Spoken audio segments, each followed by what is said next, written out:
बिस्मिल्लाहिर्रहमानिर्रहीम। आज की वीडियो बेटा 10th क्लास फिज़िक्स के बच्चों के लिए है। चैप्टर नंबर 12 वेव्स, इसके न्यूमेरिकल्स को डिस्कस करेंगे। कंप्लीट न्यूमेरिकल नंबर 12.1 से लेकर 12.6 तक कंप्लीट सोल्यूशन आपको प्रोवाइड किया जाएगा। 12 का हमारे पास 12.1, इसमें ये हमें कहता है the wavelength of a wave is 2 metres. तो एक वेव की आपको वेव लेंथ दे दी गई है जिसकी वैल्यू क्या है 2 metre and its frequency is 5 hertz, और उसकी फ्रीक्वेंसी कितनी दी गई है 5 हर्ट्ज। कहता है what is the speed of the wave. तो आपने जो रिलेशनशिप बेसिकली पढ़ा है वेव इक्वेशन वाला, speed v is equal to f lambda, उसका ये न्यूमेरिकल है। अब डाटा हमने इसका बनाया बेटे, वेवलेंथ लैम्डा से डिनोट करते हैं, lambda is equal to 2 metre. Frequency को f से डिनोट करते हैं, f is equal to 5 hertz, और स्पीड को v से डिनोट करते हैं, v is equal to question mark के ये हमें कैलकुलेट करना है। तो आप लिखेंगे we know that v is equal to f into lambda. v is equal to f की वैल्यू आपने पुट की 5 हर्ट्ज, स्टैंडर्ड यूनिट में थी, कोई चेंजिंग नहीं करनी, और लैम्डा की वैल्यू 2 मीटर, इसमें भी आपको कोई चेंजिंग करने की जरूरत नहीं है क्योंकि ये भी स्टैंडर्ड यूनिट मीटर में मौजूद है। तो आपके पास आंसर आ जाएगा v is equal to 10 metre per second. इस तरह के जो छोटे न्यूमेरिकल होते हैं बेटा, ये मोस्टली शॉर्ट क्वेश्चंस में आते हैं आपके पेपर में। तो v की वैल्यू क्या आ जाएगी स्पीड की 10 मीटर पर सेकेंड। न्यूमेरिकल है बेटा आपके पास 12.2, उसमें वो कहता है a wave travels at a speed of 300 metre per second. एक वेव है जिसकी रफ्तार है 300 metre per second and it has a wavelength of 3 metre, और उस वेव की वेवलेंथ जो है लैम्डा की वैल्यू 3 मीटर है। कैलकुलेट इट्स फ्रीक्वेंसी, तो आपने फ्रीक्वेंसी कैलकुलेट करनी है कौन से यूनिट में, हर्ट्ज में। तो फ्रीक्वेंसी के लिए आप क्या करेंगे, यहाँ वेव इक्वेशन का इस्तेमाल करेंगे, v is equal to f lambda का। डेटा बेटा हमने इस न्यूमेरिकल्स का बनाया 12.2 का। स्पीड की वैल्यू आपको दी हुई थी v is equal to 300 metre per second. Wavelength की वैल्यू लैम्डा दी हुई थी 3 मीटर, दोनों स्टैंडर्ड यूनिट में है, कोई यूनिट की तब्दीली नहीं करनी। फ्रीक्वेंसी आपने निकालनी है। अब वेव इक्वेशन के मुताबिक आपको पता है कि v किसके बराबर होता है f इंटू लैम्डा। तो यहां से f की वैल्यू क्या आ जाएगी, ये जो लैम्डा यहाँ मल्टीप्लाई हो रहा है दूसरी साइड पे जाके क्या हो जाएगा divide, v divided by lambda. तो f की वैल्यू क्या आ जाएगी, v की वैल्यू आपने पुट की 300 डिवाइडेड बाय लैम्डा की वैल्यू पुट की 3 से 300 की कटिंग की, तो आपके पास क्या आ गया 100, और फ्रीक्वेंसी का यूनिट क्या होता है हर्ट्ज, तो आप साथ hz लिख देंगे या मुकम्मल हर्ट्ज लिख देंगे।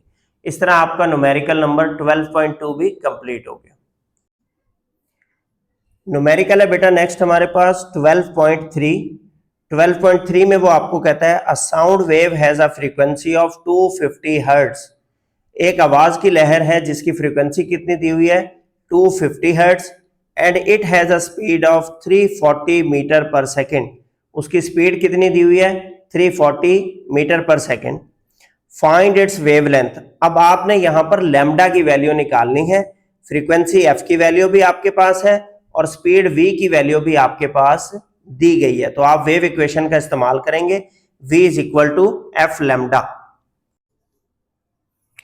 तो बेटा 12.3 में उसने आपको पहले फ्रीक्वेंसी दी है, frequency f is equal to 250 hertz, speed v is equal to 340 metre per second, और लैम्डा वेवलेंथ की वैल्यू आपने निकालनी है। तो आपने लिखा we know that v is equal to f lambda. तो यहां से लैम्डा किसके बराबर आ गया v divided by f। Values को आपने रिप्लेस किया, v की वैल्यू 340 डिवाइडेड बाय फ्रीक्वेंसी की वैल्यू 250। जब आप इसे अपने कैलकुलेटर पे डिवाइड करेंगे 340 को 250 से, तो हमारे पास आंसर आता है 1.36। तो हम लिखेंगे कि वेवलेंथ लैम्डा की वैल्यू है 1.36 और यूनिट इसका क्या है बेटा मीटर। तो ये आपका न्यूमेरिकल नंबर 12.3 कंप्लीट हो गया। न्यूमेरिकल है बेटा आपके पास 12.4। इसमें वो आपको कहता है a wave has a frequency of 50 hertz. Wave की फ्रीक्वेंसी कितनी दी गई है 50 हर्ट्ज अच्छा, फिर कहता है how much time does it take to complete one wave. अब आपने वन वेव के वर्ड को गौर से देख लेना है कि कितना टाइम रिक्वायर्ड है एक वेव के कंप्लीट होने में, तो इस टाइम को टाइम पीरियड कहते हैं। आपने कैपिटल टी की वैल्यू निकालनी है, तो टाइम पीरियड बेटा बराबर होता है 1/f, लिहाजा आप यहां पर रिलेशन इस्तेमाल करेंगे time period capital T is equal to 1/f का। अब आपके पास बेटा न्यूमेरिकल है 12.4, उसमें फ्रीक्वेंसी उसने आपको दे दी 50 हर्ट्ज और कहा था कि वन वेव का टाइम निकालें ट्रेवल का। तो वन वेव के टाइम को कहते हैं टाइम पीरियड कैपिटल टी। आप पहले फार्मूला मेंशन करेंगे, कैपिटल टी का रिलेशन फ्रीक्वेंसी के साथ क्या है, one by frequency. Capital T is equal to 1/50। आप कैलकुलेटर पे ये वैल्यू फिल करेंगे 1/50 और वैल्यू आपके पास आ गई 0.02 और साथ इसका जो है वो यूनिट मेंशन कर देंगे 0.02 सेकेंड। तो इस तरीके से आपका 12.4 न्यूमेरिकल भी कंप्लीट हो गया। न्यूमेरिकल है बेटा आपके पास 12.5, a wave has a wavelength of 0.5 meter. आपके पास वेवलेंथ लैम्डा की वैल्यू दे दी गई 0.5 metre, frequency of 200 hertz, frequency कितनी दे दी 200 हर्ट्ज। कहता है calculate the speed of the wave. आपने speed of the wave V निकालनी है, तो आप वेव इक्वेशन का इस्तेमाल करेंगे v is equal to f lambda का।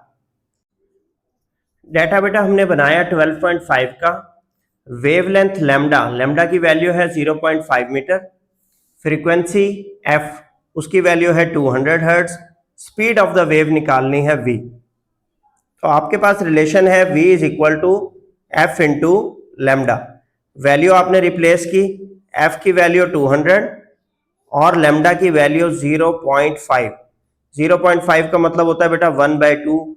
तो जब आप 200 को मल्टीप्लाई करेंगे 0.5 से, तो आपके पास स्पीड की वैल्यू आ जाएगी 100 और स्पीड का यूनिट आप क्या मेंशन करेंगे, मीटर पर सेकेंड। तो इस तरीके से आपका 12.5 न्यूमेरिकल भी कंप्लीट हो गया।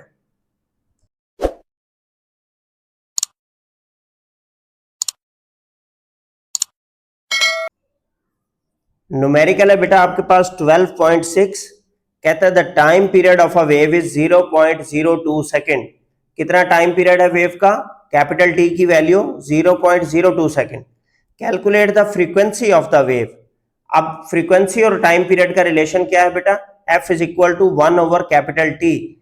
इसकी मदद से आप यहां पर फ्रीक्वेंसी कैलकुलेट करेंगे। 12.6 का बेटा हमने डाटा लिखा, time period t is equal to 0.02 second और फ्रीक्वेंसी आपने निकालनी है। बहुत सिंपल सा रिलेशन है, f is equal to one by time period. तो आपने वैल्यू पुट की, f इज इक्वल टू 1/0.02। अपने कैलकुलेटर पे आप इसे डिवाइड करेंगे 1/0.02, तो ये आपके पास वैल्यू आती है बेटा 50। तो आप साथ मेंशन कर देंगे फ्रीक्वेंसी का यूनिट जो कि क्या होता है, हर्ट्ज। अगर आपका बेटा इसके बारे में कोई क्वेश्चन हो तो आप कमेंट सेक्शन में पूछ सकते हैं।